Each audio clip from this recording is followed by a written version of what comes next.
Hello students, अब next topic हम देखने वाले हैं परसेंटेज प्योरिटी ऑफ सैंपल। इसका मतलब क्या है? परसेंटेज प्योरिटी ऑफ सैंपल का कोई भी अगर हमें सैंपल यानी कोई भी अगर हमें कोई कंपाउंड या एलिमेंट हमें दे रखा है, ठीक है, प्रैक्टिकल पॉइंट ऑफ व्यू से मैं बात कर रहा हूँ। अगर इंडस्ट्री की अगर हम बात करें तो वहाँ पे जो भी हमारे पास रॉ मटेरियल आता है, ठीक है, नेचर से जो भी रॉ मटेरियल आता है तो पूरा का पूरा 100% प्योर हो, ठीक है, ऐसा बिल्कुल, ठीक है, मतलब ना के बराबर होता है। मैं बोलूँगा 0.001% के बराबर होता है। फॉर एग्जाम्पल अगर मैंने बोला कि मेरे पास 10 ग्राम, अगर मेरे पास मैंने बोला NaOH है, ठीक है, 10 ग्राम NaOH है, तो वो 10 ग्राम NaOH क्या प्योर 10 ग्राम NaOH है? ठीक है, ऐसा पॉसिबल हमेशा हो, जरूरी नहीं है, ठीक है। हो सकता है उसमें 9.99% प्योर NaOH हो, दूसरी क्या हो, इम्प्योरिटी हो, या हो सकता है 9 ग्राम हो, 1 ग्राम इम्प्योरिटी हो, ठीक है, या 8 ग्राम हो। मतलब कहने का मतलब है कि 10 ग्राम पूरा का पूरा प्योर हो, ऐसा कोई ज़रूरी नहीं है। अब अभी तक के जितने भी क्वेश्चन हमने करे थे, ठीक है, रिएक्शन से रिलेटेड या पीछे जितने भी मोल कॉन्सेप्ट से रिलेटेड जितने भी क्वेश्चंस करे थे, उन सब में हमने क्या मान के चला था कि हमारा जो कंपाउंड या एलिमेंट हमें जो दे रखा है वो पूरा का पूरा क्या 100% प्योर है। लेकिन अब हम इस तरह के क्वेश्चंस भी पूछे जाते कि उसमें अगर कोई इम्प्योरिटी आ जाए या वो पूरा सैंपल या वो पूरा जो कंपाउंड हमें दे रखा है प्योर नहीं दे रखा है, तो उस तरह के क्वेश्चंस को हम कैसे अटेम्प्ट करेंगे, वही ये बता रखा परसेंटेज प्योरिटी ऑफ सैंपल। ठीक है, एक सिंपल सा एग्जाम्पल लेता हूँ। जैसे ये क्या है, चौक है यानी, ठीक है। अब ये जो चौक है, चौक की भी कई सारी वैरायटी आती है। अब मैं चौक यूज कर रहा हूँ तो इस चौक के अंदर प्योर, ठीक है, पाउडर जो चौक का यूज होता है वो है, ऐसा कोई जरूरी नहीं। इसमें डस्ट पार्टिकल भी हो सकता है, स्टोन्स भी हो सकते हैं, कुछ भी हो सकता है। अब जितना ज्यादा ये प्योर होगा चौक, ठीक है, उतना ही लिखने में रिफाइन होता है, उतना ही, ठीक है, जो इसकी जो दिखती है, ठीक है, जो इसका व्यू होता है वो भी अच्छा दिखता है। लेकिन अगर इसी चौक के अंदर अगर इम्प्योरिटी आ जाए, ठीक है, डस्ट पार्टिकल ज्यादा है, तो कई बार आपने सुना होगा चौक को लिखते समय बोर्ड पे, ठीक है, स्पेशली ये जो वाइट जो ये चौक वाला बोर्ड होता है वहां पर थोड़ी सी आवाज आने लगती है, ठीक है। वो आवाज इसीलिए आती है क्योंकि उसमें कुछ स्टोन पार्टिकल या डस्ट पार्टिकल्स आ जाते हैं, तो वो फ्रिक्शन के थ्रू वो आवाज क्या करते हैं, क्रिएट करते हैं, नहीं तो वो एक तरीके से क्या इसमें इम्प्योरिटी प्रेजेंट है। तो अब यहां पर पहली बात तो हमें कैसे पता लगेगा कि इसमें ये सैंपल प्योर है या नहीं? अगर क्वेश्चन में कुछ नहीं मेंशन किया हुआ है, अगर कुछ नहीं मेंशन किया हुआ है तब तो हम मान के चलेंगे वो सैंपल जो भी दे रखा है, जो भी कंपाउंड एलिमेंट है वो 100% क्या प्योर है। और अगर उसमें क्या इम्प्योरिटी प्रेजेंट होगी तो वो हमेशा गिवन होगा, ठीक है, हमेशा गिवन होगा। कुछ ना कुछ इस तरह के टर्म्स दे रखे होंगे कि इतना % प्योर है, इतना सैंपल है, ठीक है। एक और मैं आपको शॉर्ट ट्रिक बताऊंगा किस तरीके से इसको पहचानते हैं, ठीक है। तो पहले तो मैंने जो कुछ पॉइंट लिखे इसको देख ले। फर्स्ट पॉइंट मैंने यही लिखा है, any given sample is may not be 100% pure due to presence of impurity in the form of dust, sand, etc. ठीक है, तो कोई भी सैंपल जो हमें दे रखा, कंपाउंड दे रखा, वो 100% प्योर हमेशा हो, ऐसा कोई जरूरी नहीं है, ठीक है। सेकंड पॉइंट इसमें लिखा मैंने, unless otherwise mentioned in the problem then it is assumed that impurity does not react with reactant, that is impurity is inert। inert का मतलब भी क्या होता है, वो किसी के साथ रिएक्ट नहीं करेगी, ठीक है। पहली बात तो क्या है कि अगर ये चीज हमें पता लग जाएगी इसमें इम्प्योरिटी है, तो क्या इम्प्योरिटी जो दे रखी है उसका भी कोई रोल है क्या? कोई हम क्या पढ़ रहे हैं, कोई केमिकल रिएक्शंस के बारे में पढ़ रहे हैं, उससे रिलेटेड प्रॉब्लम कर रहे हैं, तो क्या उस रिएक्शन में वो इम्प्योरिटी भी पार्टिसिपेट करेगा क्या? ठीक है, तो जब तक कुछ मेंशन नहीं दे रखा है तो हम ये मान के चलेंगे कि इम्प्योरिटी जो है वो इनर्ट है। इनर्ट है मतलब वो किसी के साथ रिएक्ट नहीं करेगी, नहीं, ठीक है। तो दो चीजें, पहली चीज तो हमें ये पहचान में आना चाहिए कि इसमें इम्प्योरिटी है या नहीं है, ठीक है। दूसरी चीज, अगर इम्प्योरिटी आ गई तो अगर वो मेंशन नहीं कर रखा है कुछ भी, ठीक है, 99% केस में ऐसा कोई केसेस नहीं होंगे, ठीक है, एटलीस्ट मूल कॉन्सेप्ट में, ठीक है, आगे के आएंगे दूसरे चैप्टर में तो हम देखेंगे। लेकिन अगर इम्प्योरिटी है तो हम मान के चलेंगे कि उसकी रिएक्शन भी दूसरे रिएक्टेंट के साथ नहीं हो रही, उसका कोई रोल नहीं है उस रिएक्शन में, ठीक है। अब परसेंटेज प्योरिटी की जो प्रॉब्लम होती है, ठीक है, उसके लिए एक सिंपल सा फॉर्मूला है, परसेंटेज प्योरिटी। फॉर एग्जाम्पल मैंने बोल दिया 80% प्योर है, ठीक है, 80% प्योर है तो यहाँ पे वैल्यू क्या रखूंगा मैं, 80। अब मैंने बोल दिया 50 ग्राम मेरे पास सैंपल दे रखा है, ठीक है, 50 ग्राम मैंने बोल दिया NaOH, 50 ग्राम NaOH है, तो 50 ग्राम जो NaOH है वो यहाँ पर लिखूंगा जो भी हमें गिवन दे रखा है, ठीक है। W का मतलब उसका वेट, नीचे गिवन मतलब जो उसका गिवन वेट है। यहाँ पे जैसे फॉर एग्जांपल मैं लिख दिया 50 ग्राम। अब उसमें से कितना रिएक्ट करा, क्या 50 के 50 ग्राम रिएक्ट कर गया, तब तो परसेंटेज प्योरिटी एक तरीके से क्या बोलूंगा 100 है, मतलब प्योर 100% वही दे रखा कंपाउंड जो है। और अगर उसमें से रिएक्ट क्या करा, 50 में से मान लिया मैंने 48 ग्राम ही रिएक्ट करा, ठीक है, तो यहां पर क्या लिखेंगे, W रिएक्टेड की जगह यहां पे लिखूंगा 48 ग्राम, ठीक है। तो अगर देखो तीन चीज है इसमें, अगर मुझे परसेंटेज प्योरिटी अगर वो पूछेगा तो दो चीज मुझे पता होनी चाहिए, क्वेश्चन में डायरेक्ट इनडायरेक्ट वे में दे रखा होगा, एक तो वेट जो रिएक्टेड हो रहा है और एक गिवन सैंपल। फॉर एग्जांपल 50 ग्राम दे रखा है, बोल रहा 48 ग्राम रिएक्ट कर रहा है, तो 48 डिवाइड बाई 50 इंटू 100 क्यों, क्योंकि परसेंटेज हमें निकालनी है, ठीक है। तो यहाँ से परसेंटेज प्योरिटी आ जाएगी। दूसरा इस तरीके से भी दे दिया था कई बार कि सैंपल दे दिया मुझे 50 ग्राम और उसका परसेंटेज प्योरिटी मुझे दे दिया 90%, तो यहाँ पे क्या लिखूंगा 90, यहाँ पे क्या लिखूंगा मैं 50 इंटू 100, तो कितना रिएक्ट हुआ वो मुझे कैलकुलेट हो जाएगा। तीसरी पॉसिबिलिटी क्या कि उसने बोल दिया कि भाई मुझे नहीं पता कितना सैंपल गिवन है, लेकिन उसमें से बोल रहा है कि 95% प्योर है और कितना रिएक्ट करा, उसने बोल दिया 38 ग्राम रिएक्ट करा, तो बताए गिवन सैंपल कितना है। कहने मतलब 1 2 3 अननोन वेरिएबल है, तो कोई ना कोई हमेशा हमें 2 वेरिएबल गिवन होंगे, तीसरा वो पूछ सकता है। किसी भी 2 तरह के सिंपल क्वेश्चंस बनते हैं, 2 तरह के मतलब आइदर ये पूछा होगा तो ये दोनों गिवन होंगे डायरेक्ट इनडायरेक्ट वे में, और इन दोनों में से कोई एक पूछा होगा तो ये परसेंटेज प्योरिटी गिवन होगी। अब एक एग्जांपल मैंने लिखा है, एग्जांपल ये बताने के लिए कि किस तरह के क्वेश्चन को हम पहचानेंगे कैसे कि इसमें परसेंटेज प्योरिटी का है नहीं। अभी तक के हम जो क्वेश्चंस पढ़ रहे थे उस तरीके से लिख देता है 100 ग्राम ऑफ कैल्शियम कार्बोनेट। इसका क्या मतलब है, 100 ग्राम ऑफ कैल्शियम कार्बोनेट का मतलब है कि उसमें जो 100 ग्राम है वो प्योर कैल्शियम कार्बोनेट है, मतलब 100 का 100 ग्राम क्या है, इसमें कैल्शियम कार्बोनेट है, उसमें कोई दूसरी चीज मिक्स नहीं है।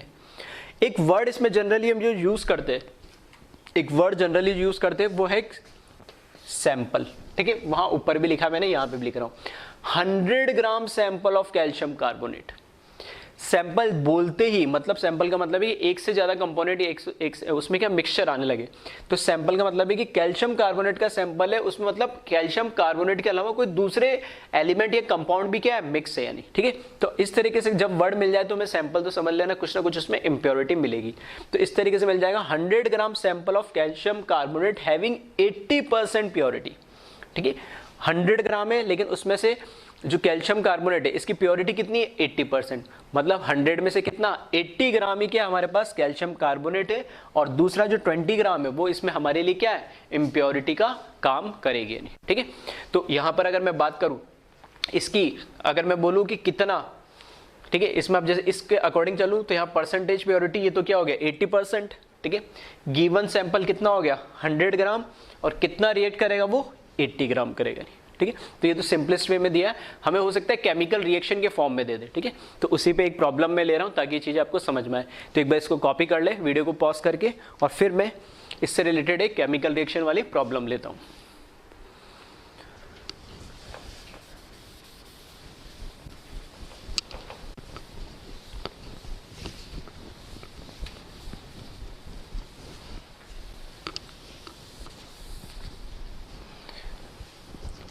तो ये क्वेश्चन इसमें हमें दे रखा है एक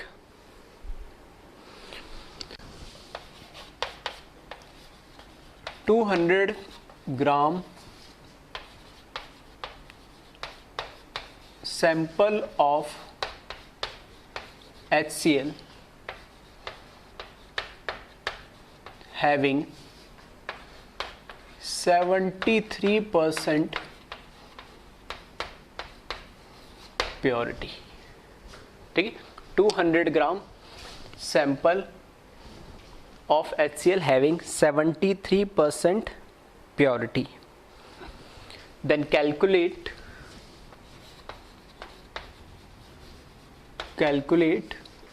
weight,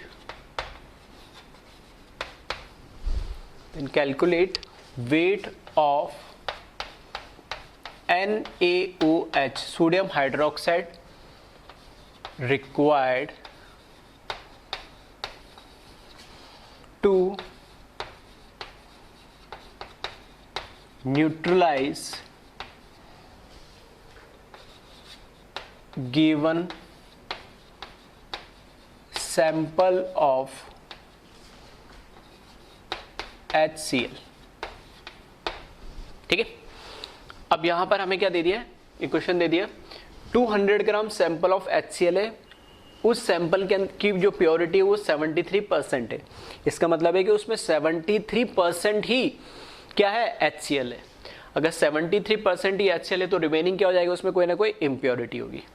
अब आगे क्वेश्चन ये दे दिया कि जो भी हमें सैंपल दे रखा है उस सैंपल के अकॉर्डिंग हमें इसने बोला calculate weight of NaOH required, मतलब HCl का एक एसिड है, NaOH का एक बेस है, ठीक है, तो वापस एसिड बेस न्यूट्रलाइजेशन रिएक्शन होगी। ठीक है, तो इस सैंपल की रिएक्शन मैंने NaOH के साथ कराऊंगा तो क्या होगा, एसिड बेस न्यूट्रलाइजेशन रिएक्शन होगी। और जो भी इसमें इंप्योरिटी, अब कुछ नहीं मेंशन कर रहा है तो हम क्या मान के चल रहे हैं, वो इंप्योरिटी इस रिएक्शन में कोई पार्टिसिपेट नहीं करेगा, कोई रिएक्शन नहीं होगी। सिर्फ रिएक्शन किसकी होगी, HCl की रिएक्शन होगी NaOH के साथ। तो ये एसिड, ये बेस, तो एसिड बेस न्यूट्रलाइजेशन रिएक्शन होगी।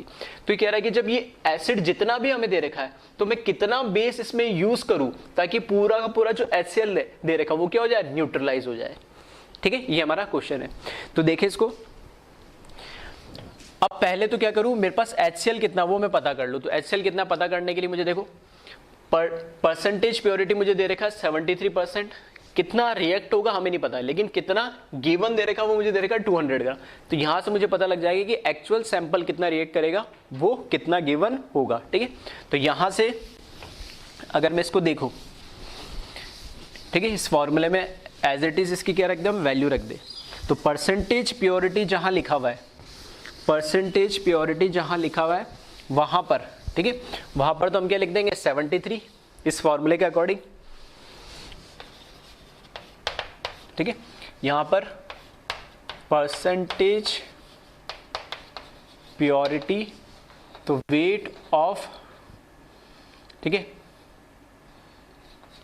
HCl रिएक्टेड और वेट जो हमें सैंपल का गिवन है इनटू 100। तो परसेंटेज प्योरिटी मुझे दे रखी है 73, ये मुझे HCl का वेट कितना है कैलकुलेट करना है 200 ग्राम, ये गिवन दे रखा है सैंपल इनटू 100। तो ये कितना हो जाएगा 2, और वेट ऑफ HCl कितना हो जाएगा 146 ग्राम, क्योंकि यहाँ पे 200 भी किस में दे रखा है, ग्राम में दे रखा है। तो वेट ऑफ HCl कितना आ जाएगा मेरे पास, ये वो वेट आ गया जो रिएक्ट करेगा नहीं। ठीक है, 146 ग्राम रिएक्ट करेगा।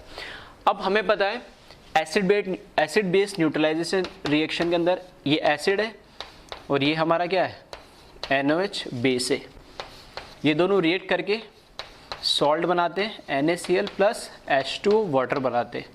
ठीक है, बता चुका हूँ पहले मैं ये कि एसिड का H प्लस और बेस का OH माइनस रिएक्ट करके H2 बनाते हैं और ये क्या बना लेता है सॉल्ट। ठीक है, तो इसको बोलते हैं एसिड बेस न्यूट्रलाइजेशन रिएक्शन। अब इसमें हमारे पास ये जो दे रखा है, ये दे रखी है 146 ग्राम, ये हमें सैंपल से पता लग गया कि इसमें सिर्फ 200 में से कितना, सिर्फ 146 ग्राम इस रिएक्शन में पार्टिसिपेट करेगा। तो इस 146 ग्राम को न्यूट्रलाइज करने के लिए कितना NaOH चाहिए, मतलब इस रिएक्शन को पहले तो देख ले क्या बैलेंस्ड है। तो यहाँ से दिख रहा है बिल्कुल एक H 2H, तो यहाँ पे 2H दिख रहे, एक Cl एक Cl, एक Na एक Na, एक O एक O, पूरी रिएक्शन बैलेंस्ड है। मतलब 1 मोल HCl रिएक्ट करेगा 1 मोल NaOH के साथ, तो 1 मोल NaCl बनाएगा और 1 मोल H2 देगा। तो यहाँ पर अगर मुझे पता लग जाए कि 146 ग्राम में कितने मोल्स है, तो मैं उतने ही मोल्स क्या मुझे चाहिए होंगे NaOH के, और NaOH के अगर मोल्स पता लग गए तो वहाँ से मैं वेट बेस का क्या कर लूँगा, कैलकुलेट कर लूँगा। ठीक है, तो यहाँ से देख ले, अगर मैं बात करूँ, ये तो क्या दे रखा है, इसका वेट दे रखा है। अगर मैं मोल की बात करूँ, किसकी मोल की, HCl की मोल की बात करूँ, तो मोल कैसे निकालते हैं, वेट अपॉन मॉलिक्यूलर वेट। तो वेट 146 दे रखा और मॉलिक्यूलर वेट ऑफ HCl, ठीक है, क्लोरीन का होता है 35.5 और हाइड्रोजन का 1, तो टोटल कितना हो जाएगा 36.5। और इसको कैलकुलेट करेंगे 36.5, तो ये कितना आ जाएगा 4 टाइम्स हो जाएगा, क्योंकि 36.5 इंटू 2 करोगे तो कितना आ जाएगा 73, और 73 का ट्वाइस करोगे तो 146 आ जाएगा, तो टोटल कितना हो जाएगा 4। इसका मतलब वो है कि HCl के कितने मोल है मेरे पास 4। अगर HCl के 4 मोल है तो इसको 4 मोल HCl को न्यूट्रलाइज करने के लिए NaOH के भी कितने चाहिए होंगे मोल, मुझे 4 ही मोल चाहिए होंगे। ठीक है, जो कि मुझे बैलेंस केमिकल रिएक्शन से देख रहेगा। ठीक है, तो यहां से मैं लिख सकता हूं therefore mole of HCl is must be equals to mole of NaOH which is equals to 4. तो mole of NaOH is also equals to weight upon molecular weight।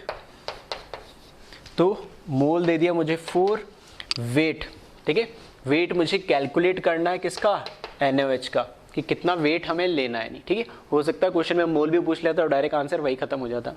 तो weight upon molecular weight, NaOH का molecular weight कितना हो जाएगा, sodium का होता है 23 plus 16 plus 1 कितना 40, तो ये हो गया 40। तो यहाँ से वेट जो NaOH का आएगा कैलकुलेट होके तो 160 ग्राम, ये हमारा क्या हो जाएगा, आंसर हो जाएगा। ठीक है, तो इस तरह के क्वेश्चन आप देखोगे तो अभी भी फिर मैंने कुछ नया नहीं करा है। ये सब चीजें एसिड बेस टाइप रिएक्शन, एक के मोल दे रखे, दूसरे के निकालना है, दूसरे के वेट निकालना है, सब तरह के सारे क्वेश्चन हम केमिकल रिएक्शन में कर चुके हैं, problem based on chemical reaction. बस अब यहाँ पे थोड़ा सा ट्विस्ट नया क्या आ गया, अगर कोई परसेंटेज प्योरिटी, बस इतना सा काम हमारा इसमें ऐड हो गया कि अगर हमें क्या दे दिया कि उसका सैंपल दे दिया और उसमें बता दिया कि परसेंटेज कितना प्योरिटी है, तो हम पहले क्या निकाले, उस परसेंटेज से एक्चुअल कितना वेट रिएक्ट करेगा वो हम निकाल ले। ठीक है, तो उसके अकॉर्डिंग बाकी की कैलकुलेशन देखोगे तो सब चीज़ें बार बार रिपीट हो जा रही। बस आगे जैसे जैसे हम टॉपिक पढ़ते जा रहे हैं उसमें थोड़े थोड़े से ट्विस्ट, ठीक है, थोड़े थोड़े से जैसे कॉन्सेप्ट नहीं आ रहे वो चीज़ें ऐड होती आ रही, बाकी चीज़ें सब एज इट इज सेम है। तो एक बार इसको कॉपी कर ले और फिक्स, ठीक है, और फिर हम नेक्स्ट टॉपिक पे बढ़ते हैं।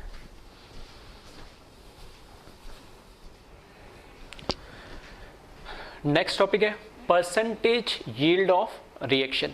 परसेंटेज यील्ड क्या होता है, किसी भी रिएक्शन में प्रोडक्ट कितना एक्चुअली बन रहा है उसको हम बोलते हैं परसेंटेज यील्ड ऑफ रिएक्शन। अगर मैं बात करूं प्रैक्टिकली इंडस्ट्री के अंदर कोई भी रिएक्शन होती है, जैसे मैंने कोई रिएक्शन जैसे ये लिखी, अमोनिया की रिएक्शन लिखी, तो क्या अमोनिया की रिएक्शन जो ये हो रही है 100% एज इट इज होती है क्या, ठीक है, एज इट इज होती है। मतलब मैं अगर बोल रहा हूँ इस रिएक्शन के अकॉर्डिंग कि 1 मोल अमोनिया के साथ रिएक्शन 3 मोल हाइड्रोजन रिएक्ट करेंगे तो हमेशा 2 मोल अमोनिया बनेगा क्या, ठीक है। तो ये तो हम बात करते हैं थियोरेटिकली, लेकिन हमें पता है कि इंडस्ट्री के अंदर जो रॉ मटेरियल जाता है, ठीक है, अभी जो लास्ट टॉपिक में हमने बात करा था जैसे परसेंटेज प्योरिटी में, तो वो जो रॉ मटेरियल है यही प्योर नहीं है। अगर मैं बोल रहा हूँ कि इसका 100 ग्राम और इसका 300 ग्राम लिया तो इसके अकॉर्डिंग इसका कितना 200 ग्राम बनना चाहिए, ठीक है, नहीं ऐसा नहीं होगा, वो मोल के अकॉर्डिंग मोल से देखना पड़ेगा। लेकिन मैं कहने का मतलब है कि अगर मैंने इसका जो भी रेशियो लिया है, ठीक है, तो इसका 100 ग्राम पूरा का पूरा कन्वर्ट हो जाएगा कि अमोनिया में, ठीक है, वो डिपेंड करेगा कि वो 100 ग्राम पहले नाइट्रोजन होना तो चाहिए। उस नाइट्रोजन के जो कंपाउंड हमें दिया सैंपल हमने जो नाइट्रोजन का, अगर उसमें कोई इम्प्योरिटी होगी 2, 4, 5, 10%, तो कैसे पूरा 100% कन्वर्ट होगा। अगर 10% इम्प्योरिटी तो 90 ग्राम ही तो कन्वर्ट होगा, 100 नहीं होगा ना। तो इस वजह से हम उसको बोलते हैं परसेंटेज यील्ड। परसेंटेज यील्ड का मतलब है कि एक्चुअल में कितना प्रोड्यूस हुआ और थ्योरेटिकली कितना प्रोड्यूस होना चाहिए था। इसी को मैंने एग्जाम्पल से समझाया। फॉर एग्जाम्पल मैंने बोला नाइट्रोजन के अकॉर्डिंग देख रहा हूं, मैंने इसके इनिशियली क्या लिए 5 मोल, ठीक है, तो इसके 5 मोल लिए, तो इस बैलेंस केमिकल रिएक्शन से, क्योंकि रिएक्शन कैसी बैलेंस है, तो बैलेंस केमिकल रिएक्शन के अकॉर्डिंग इसके 5 मोल से अमोनिया के कितने मोल बनने चाहिए, 10 मोल। परसेंटेज यील्ड हमेशा हम प्रोडक्ट के अकॉर्डिंग देखते हैं, नहीं, ठीक है, किसके अकॉर्डिंग देते हैं, प्रोडक्ट के अकॉर्डिंग।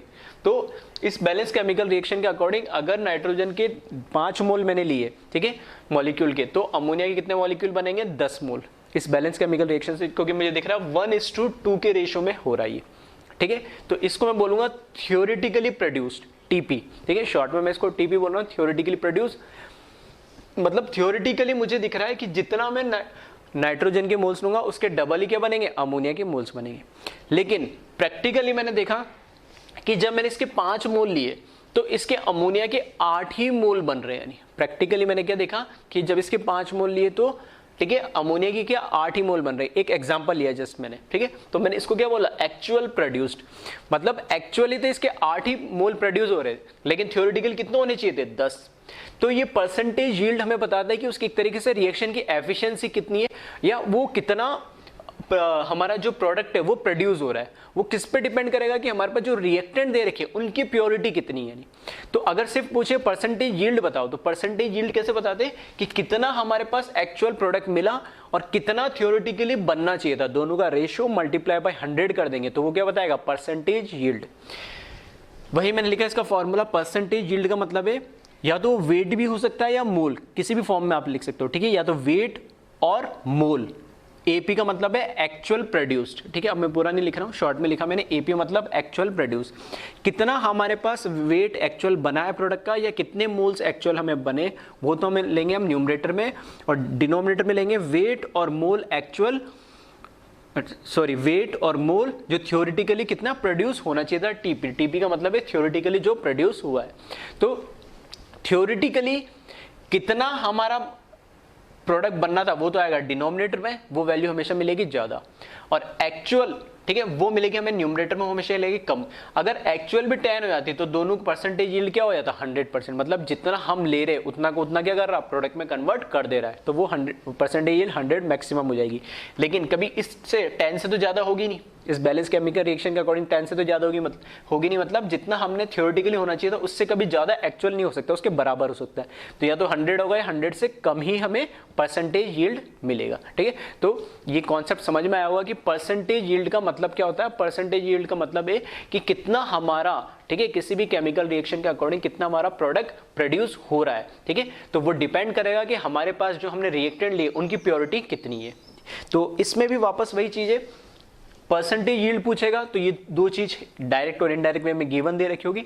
अदरवाइज परसेंटेज यील्ड अगर उसने गिवन दे रखी होगी तो हो सकता है वो एक्चुअल कितना प्रोड्यूस हो रहा होगा, ठीक है, वो पूछ सकता है। या ये भी पूछ सकता है अगर एक्चुअल दे रखा होगा तो कितना सैंपल, यानी कितना एक्चुअली उस रिएक्शन से, अगर रिएक्शन हमें नहीं दे रखी तो ये भी पूछ सकता है। ठीक है, वैसे ये नहीं पूछेगा जनरली, एक्चुअली कितना प्रोड्यूस हो रहा है या तो ये पूछ सकता है या परसेंटेज यील्ड ये पूछ सकता है। अब वापस से वही कह रहा हूँ, प्रॉब्लम्स हमारी वैसी रहेगी। ठीक है, केमिकल रिएक्शन की प्रॉब्लम हमारी वैसी रहेगी, बस उसमें एक ही क्वेश्चन, एक ही कॉन्सेप्ट एक्स्ट्रा हमारा क्या हो गया, ऐड हो गया। तो इसी को, ठीक है, एक बार इसको कॉपी कर ले और इसी पे एक एग्जांपल और ले लेता हूं ताकि ये और ज़्यादा क्लियर हो जाएगा। ठीक है, तो इसको कॉपी करें, जल्दी से वीडियो को पॉज करके कॉपी कर ले इसको। इस पे जो न्यूमेरिकल है, ठीक है, इस पे एक प्रैक्टिस के लिए मैं न्यूमेरिकल लिख देता हूं।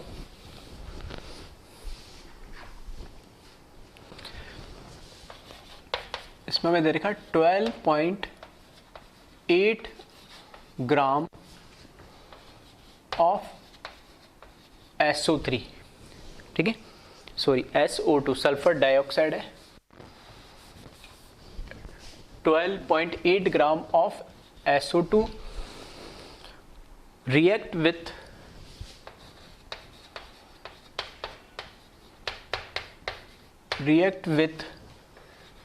3.2 ग्राम of O2 oxygen and form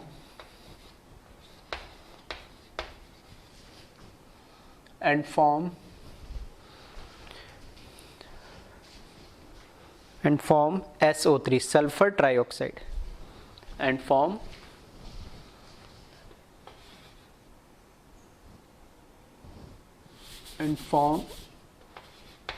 SO3 if 6 gram of SO3 produced, if 6 gram of SO3 produced, then calculate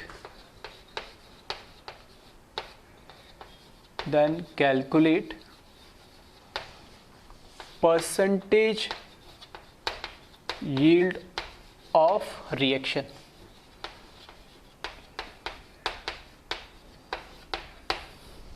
ठीक है, then calculate percentage yield of reaction.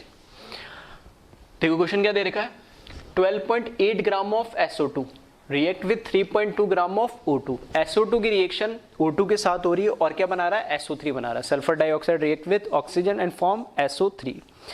Then वो कह रहा है कि if 6 gram of SO3 produce, अब वो कह रहा है कि इस रिएक्शन से जो हमें SO3 हमारा जो प्रोडक्ट है वो कितना मिल रहा है, 6 ग्राम मिल रहा है, तब बताना परसेंटेज यील्ड ऑफ रिएक्शन क्या होगी। ठीक है, तो इसमें हमें बताना है कि परसेंटेज यील्ड ऑफ रिएक्शन क्या होगी। तो देखिए इसमें ये हमें कैलकुलेट करना है परसेंटेज यील्ड। अब दो वैल्यू हमें चाहिए होगी, एक तो एक्चुअल प्रोड्यूस कितना है और थ्योरेटिकली कितना प्रोड्यूस हो रहा है। तो थोड़ा सा वीडियो को पॉज करें या सोचे कि इसमें क्या कोई वैल्यू हमें एक्चुअल प्रोड्यूस या थ्योरेटिकल प्रोड्यूस दे रखी है, और अगर नहीं दे रखी है तो हम कैसे उसको डिटरमाइन करेंगे। ठीक है, तो आई थिंक कई बच्चों को तो समझ में आ गया होगा। देखो हमें कहोगे 12.8 gram of SO2 react with 3.2 gram of O2 and form SO3। ये हमें दे दिया दो रिएक्टेंट का अमाउंट। ठीक है, तो दो रिएक्ट का अमाउंट दे दिया तो प्रोडक्ट कितना बनेगा, तो वो हम क्या थ्योरेटिकल तो कैलकुलेट कर ही सकते हैं। ठीक है, तो वहां पे अगर दो रिएक्टेंट दे रखे और दो की इन्फॉर्मेशन दे रखी तो हमें क्या देखना पड़ेगा, पहले लिमिटिंग रिएजेंट, ठीक है, उनमें से LR कौन सा है, तो वही तो डिसाइड करेगा प्रोडक्ट कितना बनेगा। तो थ्योरेटिकल कितना बनेगा वो वहां से हम देख सकते हैं। फिर आगे इन्होंने दे दिया if 6 gram of SO3 produce, मतलब अब उसने बता दिया कि SO3 एक्चुअल बन कितना रहा है 6 ग्राम, तो ये जो AP की वैल्यू है ये इन्होंने 6 ग्राम ऑलरेडी क्वेश्चन में गिवन दे दिए। हमें जो यहां से वैल्यू मिलेगी वो किसकी मिलेगी, TP की, थ्योरेटिकली कितना प्रोड्यूस हो रहा है उसकी वैल्यू मिलेगी। ठीक है, तो इस क्वेश्चन को मैं आगे बढ़ा रहा हूं। तो सबसे पहले तो मैं क्या करूं इसमें, क्योंकि एक्चुअल प्रोड्यूस तो मुझे पता लग गया, थ्योरेटिकल कितना प्रोड्यूस होना चाहिए वो मैं पहले क्या कर लूँ, कैलकुलेट इसमें कर लूँ। ठीक है, तो उसके लिए मैं लिख रहा हूँ पहले, और रिएक्शन भी अब तो लिखना आ गई होगी कि SO2 दे दिया इसने, प्लस उसके साथ कौन रिएक्ट करेगा, O2, और क्या बना रहा है SO3। ये तो क्वेश्चन से पता लग रहा है, तो वैसे मैंने रिएक्शन लिख दी। अब बैलेंस कर लो इसको, एक ऐसे एक ऐसे, 2 ऑक्सीजन 2 4, और यहाँ कितने दे रखी 3। तो क्या करूँ, इसको तो चेंज नहीं कर सकता, यहाँ पे भी चेंज नहीं कर सकते, यहाँ कर सकते, 3 बनाना, तो मैं क्या करूँ इसको 1/2 से कर दूँ, तो 1/2 और 3, 2 और 1 3, उधर भी 3, तो 1/2 फ्रैक्शन से हटाने के लिए क्या करूँ, पूरे को 2 से मल्टीप्लाई कर दूँ, तो यहाँ पे भी 2 आ जाएगा, यहाँ से ये हट जाएगा, 2 से मल्टीप्लाई होगा, और यहाँ पे भी क्या आ जाएगा 2 आ जाएगा। ठीक है, तो ये बैलेंस्ड हो गई। 2 सल्फर 4 और 2 6 ऑक्सीजन, और ये 3 2 6, यहाँ पे भी 6 ऑक्सीजन। अब देखें यहाँ पे, अब हमें यहाँ पर क्या दे रखा है, वेट दे रखा है, इसका तो दे रखा है मुझे 12.8 ग्राम, और ऑक्सीजन का कितना दे रखा है 3.2 ग्राम। ठीक है, तो अब कितना यहाँ पे मेरे पास SO3 बनेगा, कैसे मुझे पता लगेगा, O2 से देखूँ या SO2 से देखूँ। तो दोनों, जब 2 रिएक्टेंट दे रखे हो कम से कम, और 2 के बारे में इंफॉर्मेशन दे रखी हो, तो हमेशा क्या देखना होता है, मुझे LR देखना होता है, लिमिटिंग रिएजेंट देखना होता है। ठीक है, तो LR अगर मुझे इसमें देखना है तो कैसे देखेंगे, पहले वेट को किस में कन्वर्ट करूँ, मोल के अंदर। ठीक है, तो मोल के अंदर जब मैं इसको कन्वर्ट करूँगा तो 12.8 weight divide by molecular weight, sulphur का होता है 32 और एक ऑक्सीजन का होता है 16, तो 2 का कितना हो गया 32, 32 प्लस 32 कितना हो जाएगा 64, तो ये कैलकुलेट कितना आ जाएगा 0.2 मोल्स। यहाँ पर इसके मोल्स अगर कैलकुलेट करूँ तो 3.2, और ऑक्सीजन का कितना हो जाएगा मॉलिक्यूल का 16 प्लस 16 या 16 इंटू 2, तो ये हो जाएगा 0.1। इसके 0.2 मोल होंगे, इसके 0.1 मोल होंगे। अगर मुझे वो चाहिए LR फाइंड आउट करना है तो कैसे करते हैं, मोल अपॉन SC, तो मोल अपॉन SC में 0.2, और इसका कोफिशिएंट कितना है 2, तो इसकी वैल्यू कितनी मिल रही है मेरे को 0.1। यहाँ पे 0.1 इसके मोल और इसका कोफिशिएंट 1, तो इसकी वैल्यू भी क्या मिल रही है 0.1 ही मिल रही। ये भी 0.1 है, ये भी 0.1 है, मतलब दोनों ही क्या एक तरीके से LR है, मतलब एग्जैक्टली जब ये खत्म होगा तो तब भी यही खत्म होगा। ठीक है, ये भी LR है, ये भी LR है, कैसे भी बोल सकता हूँ मैं। ठीक है, इसमें से एक्सेस रिएजेंट कोई नहीं है, जितना अमाउंट इसका दे रखा 12.8 ग्राम एग्जैक्टली 3.2 ग्राम से रिएक्ट करेगा। तो अब SO3, ठीक है, अब SO3 कितना बनेगा वो किसी से भी आप देख सकते हो। ठीक है, यहाँ से भी आप कैलकुलेट कर सकते हो, यहाँ से भी कर सकते हो। तो इस बैलेंस केमिकल रिएक्शन से मुझे दिख रहा है कि 2 मोल SO2 से क्या बनेगा, 2 मोल ही SO3 बनेगा। तो मैं ऐसे बोल सकता हूँ moles of SO2 must be equals to mole of SO3, और वो कितने हो जाएंगे, इसके कितने मोल्स दे रखे मेरे पास 0.2 मोल्स। ठीक है, अब 0.2 मोल्स ये तो आगे मेरे पास कितने प्रोड्यूस होंगे, तो इसका वेट निकाल ले, तो SO3 के मोल्स क्या हो जाएंगे, वेट अपॉन मॉलिक्यूलर वेट, तो ये जो वेट आ जाएगा वो कितना आ जाएगा, मोल्स दे रखे 0.2 इनटू मॉलिक्यूलर वेट कितना हो जाएगा 40, 3 ऑक्सीजन का। ठीक है, 3 ऑक्सीजन का तो कितना हो जाएगा 48 प्लस 32 कितना हो जाएगा 80, सही है। तो टोटल कितना हो जाएगा 16 ग्राम वेट आ जाएगा। अब ये वेट कौन सा वेट है, ये वेट है थ्योरेटिकली, क्योंकि हमें बैलेंस केमिकल रिएक्शन से हमने कैलकुलेट करा। जो भी हम बैलेंस केमिकल रिएक्शन से कैलकुलेट करेंगे वो हमारा होगा थ्योरेटिकली, और जो हमें गिवन दे रखा होगा वो जनरली क्या होगा एक्चुअल होगा। और यहाँ से क्वेश्चन से मुझे समझ में आ रहा है, तो ये तो वेट दे रखा मुझे कौन सा थ्योरेटिकली। ठीक है, इसको मैं ब्रैकेट में लिख देता हूँ TP। अब परसेंटेज यील्ड मुझे चाहिए, परसेंटेज यील्ड चाहिए, तो वेट, ठीक है, वेट दे रखा मुझे actual produce divided by weight theoretically produce. तो एक्चुअल प्रोड्यूस वेट मुझे ये दे रखा है 6 ग्राम, क्वेश्चन के अंदर दे रखा है कि एक्चुअल में कितना बन रहा है 6 ग्राम ही बन रहा है, और थियोरेटिकली कितना दे रखा है 16 हमने कैलकुलेट कर लिया, मल्टीप्लाई बाय 100 ताकि परसेंटेज कैलकुलेट कर ले, ठीक है। और इसको जब आप कैलकुलेट करोगे तो ये कैलकुलेट होगा आएगा 37.5%।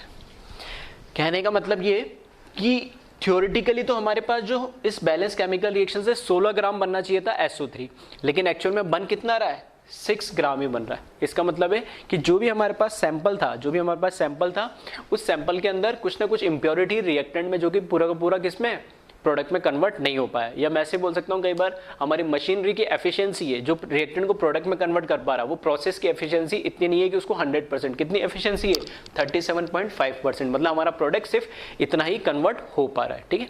तो इस तरह के क्वेश्चन आपको परसेंटेज यील्ड पे भी मिल जाएंगे। फिर से मैं कह रहा हूँ इन क्वेश्चन में देखोगे तो वापस सब चीजें सेम ही, ये सब मोल निकालना, ऐसे निकालना, वेट निकालना, ये सब चीजें सेम है, बस इसमें एक नया कॉन्सेप्ट ऐड हो गया परसेंटेज यील्ड। उसके लिए हमने क्या करा, बस एक्स्ट्रा, ठीक है, एक काम करा कि लास्ट में परसेंटेज यील्ड में एक्चुअल में कितना प्रोड्यूस हो रहा है डिवाइड बाय थ्योरेटिकल कितना प्रोड्यूस हो रहा था, वहां से हमने क्या निकाला, इसकी यील्ड निकाल ली, ठीक है।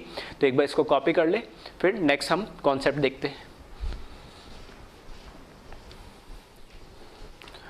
नेक्स्ट टॉपिक है परसेंटेज कंपोजिशन, ठीक है, of sample. Percentage composition of sample का मतलब क्या है कि अगर हमारे पास एक सैंपल दे रहेगा, सैंपल के अंदर हो सकता है 2 या 2 से ज़्यादा कंपोनेंट हो एक मिक्सचर के फॉर्म में, ठीक है। तो उसके अंदर 2-3 कंपोनेंट मैंने डाल दिए, तो मुझे पता करना है कि वो जो कंपोनेंट या सब्सटेंस मैंने उसमें ऐड करे 2 या 3, उसमें इंडिविजुअल उनके मोल्स या वेट कितना है, नहीं, ठीक है, उसको बोलते हैं परसेंटेज कंपोजिशन ऑफ सैंपल। अब इस टाइप की प्रॉब्लम्स हम कैसे करते हैं, तो इस टाइप की प्रॉब्लम की खास बात ये होती है कि जो भी हमने उसमें कंपोनेंट ऐड करे, ठीक है, एक कंटेनर मैंने करा 2 या 3 कंपोनेंट ऐड कर दिए, तो जितने भी कंपोनेंट मैंने ऐड करे 2 या 3, ठीक है, या उससे ज्यादा भी हो सकते हैं, हम जनरल 2-3 की बात करते हैं, तो उन सब का नेचर, ठीक है, केमिकली जो नेचर होता है वो ऑलमोस्ट सेम टाइप का होता है। फॉर एग्जाम्पल, बहुत कॉमन एग्जांपल है, ठीक है, उस पर मैंने एग्जांपल भी कराने वाला हूँ भी एक प्रॉब्लम कि जैसे मैंने वाला कि 2-3 टाइप के एसिड ऐड कर दिए मैंने। अब उनकी कॉमन कैरेक्टरिस्टिक क्या होगी कि वो बेस से रिएक्शन करके न्यूट्रलाइज होने की कोशिश करेंगे, तो उनकी कॉमन कैरेक्टरिस्टिक होगी, ठीक है। तो कैसे उसके हेल्प से हम केमिकल रिएक्शन की हेल्प से उनके इंडिविजुअल कंपोनेंट के मोल्स या वेट हमें कैलकुलेट करना, वो इसमें हम चेक देखते हैं, ठीक है। वापस से ये नाम सुनने में तुम्हें थोड़ा नया और अजीब लगेगा, लेकिन है उसका मीनिंग सेम, और ऐसे क्वेश्चन हम, ठीक है, जैसे लास्ट हम केमिकल रिएक्शन के क्वेश्चन करते हुए आते थे, ठीक है, वैसे इसके क्वेश्चन भी हम करेंगे, ठीक है। तो इसमें बस इतना ही लिखा है मैंने, 2 or more substance in a mixture having same nature towards a chemical reaction, ठीक है, जो भी हम उसमें कंपोनेंट ऐड कर रहे हैं उनका जो नेचर है केमिकल रिएक्शन के टूवर्ड्स, किसी भी एक पर्टिकुलर केमिकल रिएक्शन के टूवर्ड्स उसका जो नेचर होगा उन सारे कंपोनेंट का जो भी हमने ऐड करे मिक्सचर के अंदर उनका क्या होगा, सेम होगा। और सेकंड वही लिख दिया, देन कैलकुलेट द वेट और moles of individual substance in the mixture by using mole concept, ठीक है। सिंपल सा हमारा जो भी हमने अभी तक पढ़ा है, ठीक है, उसी की एप्लीकेशन है, उसको यूज करके कैसे हम उनके इंडिविजुअल मोल्स या वेट कैलकुलेट करना है वो हमें देखना है, ठीक है। तो एक एग्जांपल में ले रहा हूँ एक क्वेश्चन के फॉर्म में, और उससे इस कॉन्सेप्ट को समझेंगे इसका मतलब क्या है, ठीक है। तो एक बार इसको कॉपी कर ले और फिर मैं प्रॉब्लम लिखता हूँ इस पर एक बेस्ड, ठीक है। वीडियो को पॉज करके कॉपी कर लीजिएगा और इस पे जो प्रॉब्लम है, ठीक है, उसको हम देखते हैं। तो प्रॉब्लम में मैं इस पे एक एसिड बेस वाली ले रहा हूँ ताकि थोड़ा इजी रहेगा, क्योंकि मैं आपको ऑलरेडी समझा चुका हूँ इस टाइप के reaction.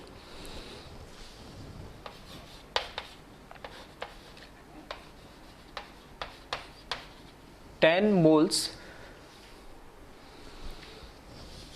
Of mixture of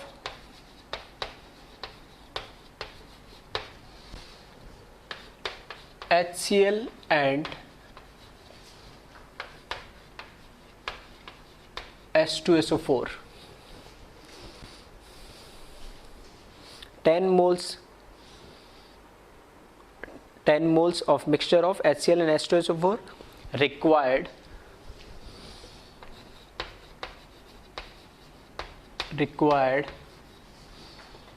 16 moles of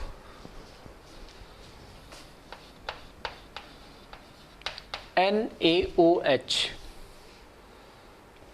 for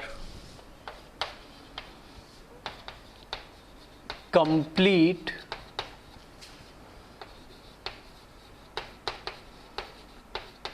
neutralization, for complete neutralization. Then calculate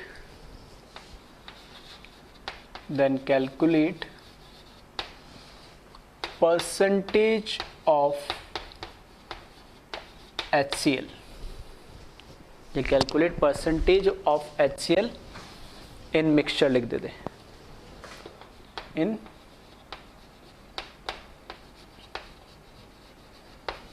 mixture. ठीक है, तो यहाँ पे बोला कि एक मिक्सचर हमने ले लिया है जिसके अंदर टोटल 10 मोल्स है। टोटल 10 मोल्स का मतलब है कि उसमें HCl भी और H2SO4 भी है। तो हो सकता है HCl के 2 मोल हो तो H2SO4 के 8 हो, या HCl के 6 मोल हो तो H2SO4 को 4 हो। तो दोनों का समेशन 10 है, दोनों का मिला के 10 मोल्स है। तो उसने बोला है कि ये जो मिक्सचर है, ये टोटल जो मिक्सचर है, क्योंकि दोनों मिक्सचर को ध्यान से देखोगे तो HCl भी एक एसिड है और H2SO4 भी क्या है, एक एसिड है, hydrochloric acid plus sulphuric acid. H2SO4 क्या है, सल्फ्यूरिक एसिड। तो दोनों ही क्या एसिड है, तो दोनों एसिड है, तो दोनों को न्यूट्रलाइज करने के लिए क्या चाहिए होगा, बेस चाहिए होगा। तो इसने बोला कि दोनों जो एसिड है उन दोनों को मिला के जो 10 मोल्स है उनको कंप्लीटली जो न्यूट्रलाइज कर रहा है वो कितना कर रहा है, 16 मोल्स ऑफ NaOH। ठीक है, 16 मोल चाहिए हमें NaOH के, जो इस सैंपल को क्या करेगा, न्यूट्रलाइज कर देगा। तो इसने पूछा है कि इनिशियली जो हमने सैंपल लिया 10 मोल्स का, ठीक है, जिसमें HCl और H2SO4 दोनों है, तो उसमें से कितना परसेंटेज HCl का होगा। तो परसेंटेज निकालने के लिए मुझे पता लगे टोटल मोल्स तो कितने 10 है। तो अगर मुझे पता लग जाए कि HCl के इंडिविजुअल मोल कितने हैं, ठीक है, तो मैं उसका परसेंटेज भी निकाल सकता हूँ। तो अल्टीमेटली मुझे निकालना क्या है कि HCl के मोल्स निकालने 10 में से कितने होंगे, और 10 में से अगर मुझे HCl के पता लग जाएंगे तो H2SO4 के मिल जाएंगे। अगर उसके बारे में कुछ पूछा होता तो वो भी मैं बता देता। तो अब देखिए इस टाइप के क्वेश्चन को हम कैसे अटेम्प्ट करें। देखो पहले तो बात करते कि मैं जो बोल रहा था कि परसेंटेज कंपोजिशन ऑफ सैंपल के अंदर मैंने बोला था कि इस तरह के मिक्सचर्स के अंदर जो हमारे कंपोनेंट्स होते हैं, सब्सटेंस होते हैं, उनका केमिकल रिएक्शन के टुवर्ड्स एक पर्टिकुलर नेचर, सेम नेचर होता है। तो यहाँ सेम नेचर कैसे है कि ये भी एक एसिड है और ये भी एक एसिड है, तो दोनों बेस के साथ रिएक्ट करेंगे और कौन से देंगे, एसिड बेस न्यूट्रलाइजेशन रिएक्शन। ठीक है, तो वही मैं लिख रहा हूँ। सबसे पहले HCl के लिए मैंने लिखा HCl प्लस NaOH। ठीक है, तो ये क्या बना लेगा, ये NaCl प्लस H2। एक रिएक्शन तो ये होगी। ठीक है, दूसरी रिएक्शन क्या होगी, H2SO4 प्लस, देखना पहले देख ले रिएक्शन क्या बैलेंस है या नहीं। तो एक HCl के लिए एक ही NaOH चाहिए होगा, क्योंकि एक H प्लस के लिए एक OH चाहिए होगा। तो यहाँ से दिख भी रहा है कि एक H और एक H, दो H बन गए, Cl एक Cl है, Na है, ठीक है, और O एक है, यहाँ पे भी O एक है। अब यहाँ पर क्या हो रहा है, H2SO4 के अंदर, H2SO4 क्या करता है, जो H2SO4 होता है वो पानी के अंदर जब डालेंगे इस H2SO4 को, तो ये 2H प्लस देगा प्लस सल्फेट -2 आयन देगा। ये आ रही बात समझ में।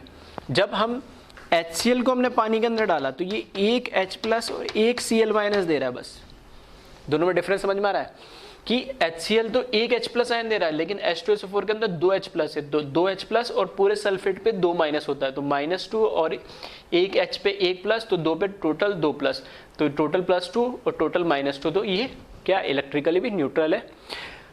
तो HCl एक H प्लस देता है, जबकि H2SO4 क्या होता है, 2H प्लस देता है। तो अगर इसको क्या करना है, न्यूट्रलाइज करना है हमें, तो इस एक H प्लस को न्यूट्रलाइज करने के लिए एक OH माइनस चाहिए था। तो इस 2 H प्लस को न्यूट्रलाइज करने के लिए क्या चाहिए होंगे, 2 OH माइनस चाहिए होंगे। ठीक है, तो यहाँ पर ठीक है, वैसे बैलेंसिंग से भी कर सकते थे, लेकिन मैं डायरेक्ट मैंने बता दिया। तो यहाँ पर मैं क्या लूँगा, 2 NaOH लूँगा, क्योंकि 2 NaOH इसलिए चाहिए क्योंकि यहाँ पे 2 H प्लस यहाँ पे मिलेंगे। ठीक है, तो ये हो जाएगा यहाँ पे Na2SO4 प्लस 2H2। देखिए इसको बैलेंस भी हो गई साथ के साथ। देखना 2 H प्लस मिलेंगे यहाँ से, तो मेरे को 2 OH माइनस चाहिए, तो मैंने इसका ट्वाइस ले लिया, तो 2H2 बन जाएंगे। फिर यहाँ पे Na के 2 थे, ठीक है, ट्वाइस Na थे, तो यहाँ पे Na2 हो गया और SO4 ये हो गया, तो Na2SO4 सोडियम सल्फेट। तो यहाँ से, ठीक है, यहाँ से ये क्लियर हो गया कि मेरे पास पहले तो रिएक्शन, ठीक है, अगर ऐसा नहीं लिखना चाहते तो क्या करते, नॉर्मल H2SO4 लिखते, NaOH लिखते, फिर Na, लेकिन तुम्हें ये कंपाउंड पता होना चाहिए कि Na2SO4 बनेगा या नहीं बनेगा, है ना, तो Na2SO4 लिखते, फिर H2 लिखते, बैलेंस करके लिखते। तो यहाँ इस कंपाउंड में आपको अगर रिएक्शन नहीं बताया तो गड़बड़ हो सकती थी, ठीक है। तो ये कैसे हुआ मैंने बता दिया। अब बात करते हैं इसके अंदर टोटल। मुझे पता है टोटल क्या है, टोटल जो मोल्स है, moles of HCl plus moles of H2SO4 दोनों मिला के कितना है 10। ये हमें क्या दे रखा है, गिवन दे रखा है, ठीक है। तो लेट, मैंने मान लिया moles of HCl is x, तो मोल्स ऑफ H2SO4 अपने आप क्या हो जाएगा 10 माइनस x हो जाएगा, ठीक है। दोनों का समेशन 10 है और इसको मैंने x मान लिया, तो ये अपने आप क्या हो जाएगा 10 माइनस x हो जाएगा। तो यहां से ये भी बैलेंस केमिकल रिएक्शन है, ये भी बैलेंस केमिकल रिएक्शन है, ठीक है। तो दोनों बैलेंस केमिकल रिएक्शन है। तो यहां से मैं लिख सकता हूं क्या, यहां से मैं ये लिख सकता हूं कि अगर इसके x मोल है जो मैंने माने, तो इसके भी कितने मोल्स चाहिए होंगे, x मोल ही चाहिए होंगे रिएक्ट करने के लिए, ठीक है। यहां पर मैं लिख देता हूं, ये क्या है मोल्स, इसके x मोल मैंने माने, तो ये कोई बैलेंस केमिकल रिएक्शन से दिख रहा है 1:1 रेशियो में रिएक्ट करेंगे। तो अगर इसके x मोल है तो इसके भी क्या चाहिए होंगे, x मोल चाहिए होंगे, ठीक है। तो इसके भी x मोल बनेंगे और इसके भी x मोल। H2SO4 के मेरे पास कितने हो गए, इसके जो मोल है वो मुझे दे रखे हैं 10 माइनस x मोल, ठीक है। यहां से मुझे पता लगा ये कितने हैं 10 माइनस x मोल है। तो अगर ये 10 माइनस x मोल है तो इसके कितने मोल चाहिए होंगे, इस बैलेंस केमिकल रिएक्शन से दिख रहा है कि इसके 1 मोल के लिए इसके 2 मोल चाहिए होंगे। तो यहाँ पे ट्वाइस ऑफ 10 माइनस x मोल चाहिए होंगे, सही है। यहाँ पर भी क्या है 10 माइनस x मोल ही बनेंगे और यहाँ पे ट्वाइस ऑफ 10 माइनस x, ठीक है। वैसे इनकी जरूरत नहीं है प्रोडक्ट की मुझे, तो इसी से काम हो जाएगा, ठीक है। तो ये जो इन्फॉर्मेशन मुझे गिवन थी वही लिखा है। अब एक इन्फॉर्मेशन मुझे और दे रखी है, एक इन्फॉर्मेशन मुझे और क्या दे रखी है कि देखो ये चीज क्या है, ये गिवन थी मुझे, ठीक है। उससे मैंने ये लेट अज्यूम ये माना मैंने। उसके बाद एक चीज और मुझे गिवन दे रखी है, एक चीज और क्या गिवन दे रखी है मुझे, मोल्स ऑफ कितने चाहिए, NaOH के मोल्स कितने चाहिए टोटल न्यूट्रलाइज करने के लिए 16। तो मोल्स ऑफ NaOH ये टोटल कितने हैं 16 है यानी, और ये भी मुझे क्या दे रखा है गिवन दे रखा है, सही है। ये भी मोल्स ऑफ NaOH मुझे क्या दे रखा है गिवन दे रखा है। तो टोटल 16 मोल से ये क्या न्यूट्रलाइज कर देगा, इसके x मोल को भी न्यूट्रलाइज कर देगा और इसके 10 माइनस x मोल को भी न्यूट्रलाइज कर देगा। तो मुझे पता है क्योंकि ये भी बैलेंस केमिकल रिएक्शन है, ये भी बैलेंस केमिकल रिएक्शन है, तो दोनों बैलेंस केमिकल रिएक्शन से टोटल NaOH के मोल्स कितने चाहिए होंगे, तो पहले वाले रिएक्शन से इसके x मोल चाहिए होंगे और दूसरी वाले रिएक्शन के इसके ट्वाइस ऑफ 10 माइनस x चाहिए होंगे। और यही तो दोनों मिला के मोल्स ही तो किसके बराबर होने चाहिए 16, जो उसने गिवन दे रखा है कि ये मोल्स कितने टोटल 16। तो यहां से मुझे पता लग रहा है क्या कि जो मोल्स ऑफ NaOH है वो कितने हैं x, ठीक है, plus twice of 10 minus x which must be equals to 16, ठीक है। जो NaOH के मोल्स कितने होने चाहिए x plus twice of 10 minus x equals to 16, ये 16 टोटल मोल्स होने चाहिए। और ये टोटल मोल्स हमें पता है इस बैलेंस केमिकल रिएक्शन से x और ट्वाइस ऑफ 10 माइनस x के बराबर होना चाहिए। तो यहाँ से x की वैल्यू मैं कैलकुलेट कर लूँ, x की वैल्यू हम यहाँ से कैलकुलेट करेंगे तो ये कितना हो जाएगा 20 माइनस 2x, तो ये x उधर चल जाएगा और ये कितना आ जाएगा 4,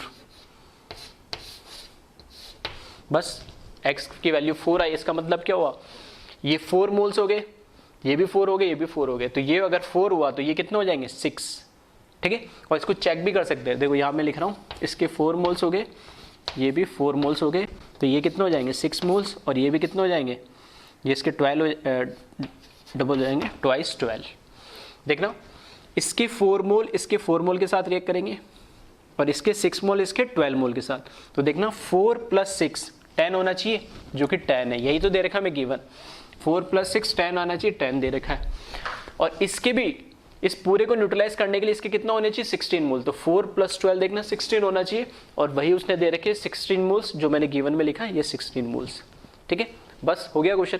अब इसमें हमें पूछा क्या HCl, x क्या दे रखा है हमें, मोल ऑफ HCl।